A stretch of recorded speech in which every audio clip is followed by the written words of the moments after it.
وہ انور پاشا کا خط آپ نے شاید پڑھا ہو، جو ہندوستان کے اخباروں میں بھی چھپا تھا اور ترکی کے اخباروں میں چھپا تھا۔ وہ ایک شہادت سے ایک دن پہلے بیوی کا خط آ گیا اور خط کا جواب لکھ رہا ہے یہ انور پاشا، جس کا جواب ترکی کے اخباروں میں چھپا اور جو ہے 1923 میں ہندوستان کے اخباروں میں بھی چھپا۔ وہ کیا ایسا خط تھا کہ وہ دنیا کے اخباروں میں جگہ پکڑ گیا۔ اس نے انور پاشا نے جو اپنی نئی دلہنیا کو جو خط لکھا تھا اور لکھا تھا، کہا او میری رفیق حیات، تو نے جو خط لکھا ہے وہ اس وقت میرے سینے سے لگا ہوا ہے۔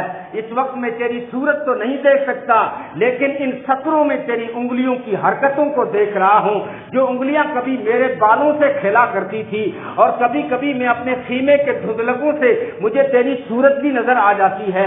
ہائے تو نے لکھا ہے میری رفیق حیات کہ میں تجھے بھول گیا۔ ارے میری رفیق حیات، میں نے تیرے علاوہ دنیا میں کسی سے پیار ہی نہیں کیا، کسی سے محبت ہی نہیں کی، میں پھر بھی تجھ سے جدا کیوں ہوں؟ میں اس لیے جدا نہیں ہوں کہ مجھے مال و دولت کی حرص ہے یا تخت شاہی کی خواہش ہے، بلکہ میں دین کے لیے، دین کی بقا کے لیے، دین کو نافذ کرنے کے لیے اس جدائی کو میں نے برداشت کیا ہے۔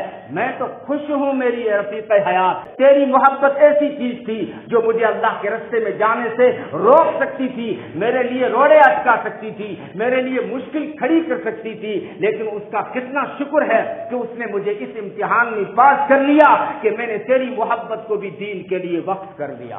تجھے بھی خوش ہونا چاہیے کہ تیرے شوہر کا ایمان کتنا مضبوط ہے، ایسی با وفا، ایسی وفادار رفیق حیات کو دین کے لیے خیر آباد کہہ دیتا ہے۔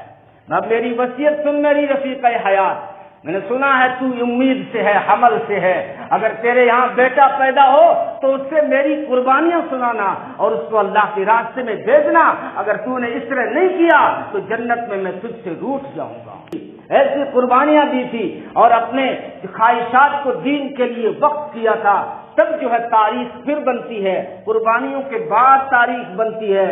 کہتے ہیں اسلام زندہ ہوتا ہے ہر کربلا کے بعد۔